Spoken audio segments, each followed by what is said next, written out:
주말 14라운드가 끝나기도 무섭게 15라운드가 진행 중입니다.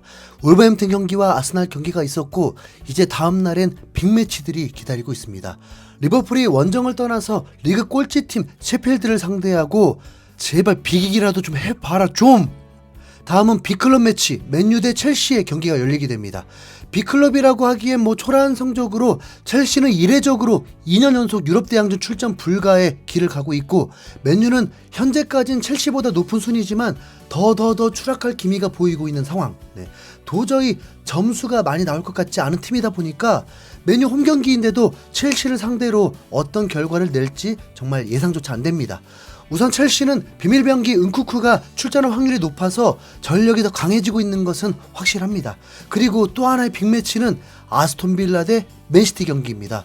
이 팀들 아래에 토트넘이 있다 보니까 맨시티가 패배하지만 않는다면 순위가 바뀌게 됩니다.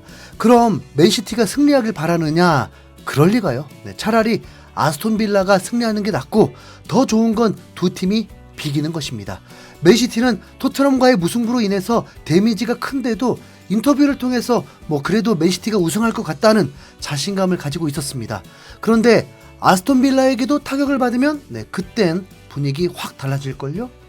아스톤빌라는 본머스를 상대로 패배 직전까지 갔다가 겨우 비겼다 보니까 그래도 저력 있는 팀이란 걸 보여줬고, 홈경기니까 사고 한번 더 쳐주길 바라겠습니다. 무승부 콜?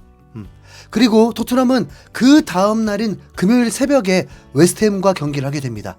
요 런던 더비가 매우 중요한데 도저히 가늠이 안 되는 팀이 웨스트햄입니다. 순위도 중간, 골득실도 중간, 승패도 중간.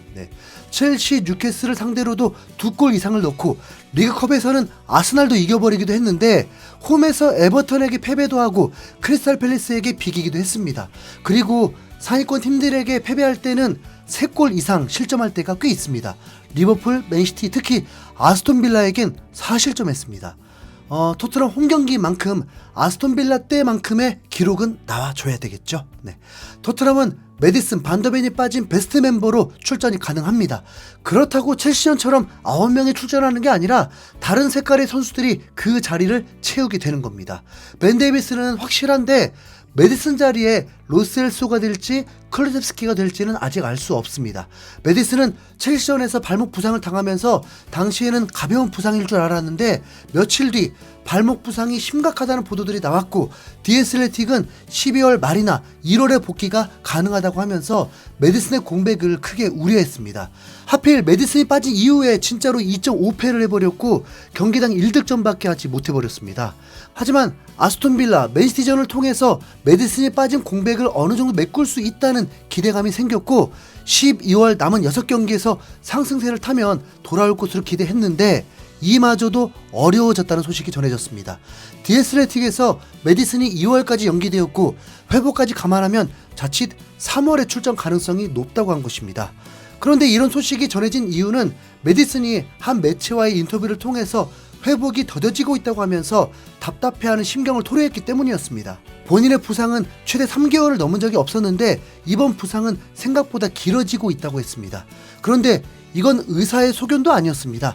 메디슨의 인터뷰를 들어보면 그는 처음 시작이 굉장히 좋았고 크리스탈 팰리스전에서 승리할 때까진 정말 하늘을 날고 있는 기분이었다고 했습니다. 이후에 갑자기 부상의 발목을 잡았는데 지금이라도 당장 출전하고 싶어하는 심경이었던 거죠. 그리고 손흥민과 매우 좋은 관계이면서 이제껏 만나본 역대 최고의 피니셔 중 한 명이라고 극찬하기도 했습니다. 손흥민과의 호흡도 굉장히 좋았다 보니까 빨리 출전하고 싶어하는 마음이 가득하다는 게 인터뷰에서도 느껴졌습니다. 메디슨이 스스로 2월 이내, 3월 이내 한 적이 없어요. 빨리 출전하고 싶다는 기준의 회복이 더디다는 말일 수 있습니다. 때로는 회복이 더디다가도 또 빨라질 수도 있는 거니까 우선은 메디슨 공백에 대해 미련 없이 지금 자원으로 잘 극복해 나가야겠죠. 손흥민이 아시안컵 떠날 때쯤이라도 꼭 돌아올 수 있길 바라겠습니다. 메디슨이 떠난 후에 손흥민 외에 바로 골을 넣어준 선수는 바로 로셀소였습니다. 지오바니 로셀소. 로셀소는 사실 토트넘에게 서운함이 많은 선수였죠. 에리슨의 빈자리를 메꾸기 위해서 약 500억 정도를 들여서 레알 베티스에서 데려왔는데 무리뉴 감독 때까지는 주전급으로 출전을 했지만 프리미어리그 템포를 따라가지 못했고 결정적 기회마다 골대를 맞추고 살짝 빗나가고 골운이 정말 없었습니다. 거기다 잔부상들이 많으면서 유리몸이라는 칭호까지 얻어야 했죠. 그러더니 콘테 감독은 아예 외면까지 해버렸습니다. 로셀소는 아르헨티나 출신이지만 부모님 때문에 이탈리아 국적도 가지고 있는데 이탈리아 출신인 콘테와 불화설까지 돌 정도였습니다. 그렇게 임대를 가더니 거기서 또 맹활약을 하고 그렇게 1년 반을 토트넘을 떠나 있었고 토트넘 팬들에게도 잊혀져만 가 있는 선수였습니다. 그리고 로셀소가 토트넘에 있고 싶어하지 않는다는 루머 같은 소식도 많았습니다. 그래서 로셀소는 바르셀로나, 아스톤빌라로 이적할 수 있다는 기사도 있었죠. 그건 엔지 감독이 부임한 후에도 계속 나왔던 소식입니다. 엔지 감독에게 주전도 아니어서 로셀소는 더욱 불만이 커질 수밖에 없었죠. 시즌 중에 출전도 안 하는 선수가 부상으로 명단 제외가 되기도 하니까 확실히 로셀소는 엔지 감독 그림에 없는 선수처럼 느껴졌고 거기다 본인 없이 토트넘은 승승장구하기까지 했으니까 그쵸? 토트넘에서 자신을 필요로 하지 않는다고 충분히 생각할 수 있었습니다.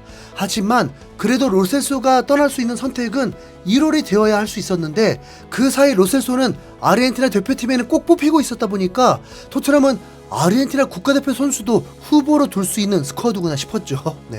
로셀소는 프로였습니다. 자칫 토트넘이 너무 싫어서 떠나고만 싶어서 게을리할 수도 있는데 로셀소는 꾸준히 준비했고 메디슨이 이탈하자 토트넘에 꼭 필요한 선수로 급부상하게 되었습니다. 엔지 감독은 메디슨 빠진 첫 경기 울버햄튼전에서는 로셀소를 선발 출전시키지 않았습니다. 그러니까 공격형 미드필더가 아예 없이 경기했죠. 그리고 엔지 감독은 가장 불만스러워하는 경기였습니다. 그만큼 로셀소에 대한 플랜이 크지 않았다는 겁니다. 그런데 이젠 비수마도 출장 정지, 사르는 부상이 되면서 무조건 로셀소를 기용할 수밖에 없는 순간이 와버립니다. 그랬더니 바로 아스톤빌라전 선제골, 그것도 매우 임팩트 있는 왼발 발리슛이었습니다. 그리고 이번 맨시티와의 경기에서도 선택의 여지 없이 로셀소는 선발 출전할 수밖에 없었는데 손흥민의 어시스트로 기가 막힌 중거리 슛으로 2대2 동점의 주인공이 되어버렸습니다. 두 경기 연속골을 넣는 선수를 어떻게 출전을 안 시킬 수 있겠습니까? 로셀소가 메디슨보다 아쉬운 것은 활동량과 활동 반경이었습니다. 수비가담이 아쉬운 거죠. 로셀소가 경기마다 사르처럼 뛸 수 있으면 아마 무조건 주전일 것입니다. 그의 왼발은 한 방이 있고 창의적인 패스도 메디슨만큼 탁월하거든요. 로셀소가 토트넘에서 날개를 달듯 자신감을 얻어버리면 사실 지금 같은 포테는 4년 만에 처음 보는 광경이긴 합니다. 살짝 신경 쓰이는 건 맨시티전에서 로셀소가 득점을 하고 난 후에 갑자기 교체를 당했다는 건데 엔지 감독은 상대가 어떤 팀이든 플랜대로 하는 감독인데 아마도 로셀소의 체력의 한계를 보고 승리하기 위해서 더 달려들 수 있는 선수를 투입한 듯 합니다. 엔지 감독의 뚝심은 정말 충격 그 자체일 수 있어요. 기억나시나요? 정말 깜짝 놀랐었는데 토트넘이 동점 상황에서도 17살 공격수를 투입해버리는 감독입니다. 그 선수 누군지도 몰랐습니다. 그 상황이 어린 선수 경험 쌓으라고 한 건 아니잖아요.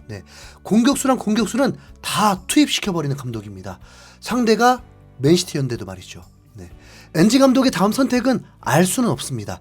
히샬리송 존슨을 동시에 투입하기 위해서 클루셉스키를 공격형 미드필더로 쓸 수도 있고 그러면 로셀소는 나머지 한 자리를 위해서 호이베르, 사르와 경쟁해야 합니다. 또는 클루셉스키를 윙어로 쓰려고 하면 로셀소가 공격형 미드필더로 출전하게 될 것입니다.